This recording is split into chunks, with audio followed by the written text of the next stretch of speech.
A kiln is a big oven where pottery is heated up so it hardens. We call this a firing. A firing is a combination of factors: time, temperature, and the atmosphere to get the clay or glazes to behave in a specific way. There are many types of kilns with various fuel sources. We are going to discuss the kilns and type of firings done for the Ceramics 1 classes at Mesa Community College. Every kiln is stacked using kiln furniture, which consists of posts and shelves. And every kiln is stacked differently depending on what ware is going into the shelf on that particular firing. Each of our shelves is covered with a slurry of refractory material called kiln wash. Refractory is a term that we use that means that it is resistant to high heat. This kiln wash will keep any drips of glazes from sticking to our expensive kiln shelves, so it can easily be chipped off. At MCC, we have both electric and gas kilns. We do oxidation firings and reduction firings. The electric kiln has rows of coils that heat up, much like an electric oven at home. Since there's no open flame, the kiln atmosphere has lots of oxygen.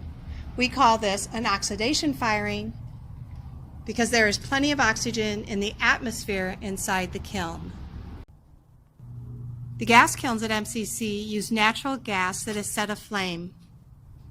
The flame needs oxygen to continue to burn.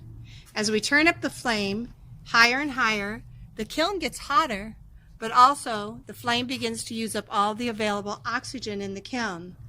This is called a reduction firing because we intentionally reduce the amount of oxygen in the kiln. When we do this, interesting things happen to the glazes. We fire each piece twice at MCC. The first firing is called a bisque or biscuit firing. We heat the piece up to just enough so that it starts to harden, but it is still quite porous. It's hard enough so it will not break easily, but porous enough that we can apply glaze and it soaks up the liquid. We generally do the bisque firing in an electric kiln in oxidation. An oxidation-rich atmosphere is better for the bisque, and the electric kiln is relatively simple to fire. We press a few buttons, turn a few dials, and the kiln does the rest. After the liquid glaze is applied and dry, we fire the piece once more, taking it up to its top temperature. This is called the glaze firing.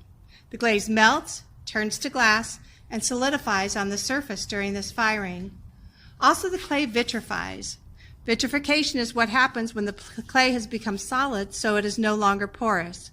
Vitrification is what makes the clay so hard and so durable. There are different glazes and for different temperatures. Some are for oxidation and some are for reduction. For the Ceramics 1 class, all but one of our glazes are reduction glazes. Let's start with the exception. When we apply a clear, simple glaze over our slip and underglaze decoration, we glaze fire it in oxidation at cone 6 in the electric kiln. This will make the glaze cleaner and more transparent, and any underglazes or slips that are under it will have brighter, richer colors. All of the other glazes used by Ceramic 1 students are reduction glazes. Reduction glaze firing are done in the gas kiln. We must tend the gas kiln constantly, balancing flame and atmosphere to get a good reduction glaze firing. As we deplete the oxygen in the kiln, strange and wonderful things happen to the glazes.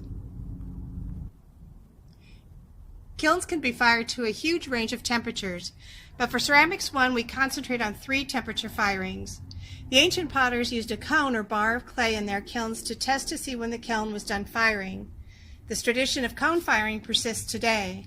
When we talk about kiln temperature, we use the language of cones. The reason it is still prevalent is that clay needs high temperatures to mature, but it also takes time. Cones are designed to measure both time and temperature to make sure our ware is properly fired. Oddly, they start at the lower end. If you look on this number chart, such as 06, 05, 04, as the clay gets up to hotter and hotter temperatures. Finishing up without the 0, we go to 1, 2, 3, and all the way up to 10. So there's a big difference in temperature at cone 06, which is an 1800 degree Fahrenheit bisque firing, and cone 6, which is a 2100 degree Fahrenheit oxidation firing. Remember, there are a lot of kilns. You can fire at all different temperatures, and you can do oxidation and reduction at all different temperatures. For our purposes, for the Ceramics 1 class at MCC, these are the type of firings you will need to know. Cone 06 bisque, Cone 6 oxidation glaze, and Cone 8 reduction glaze.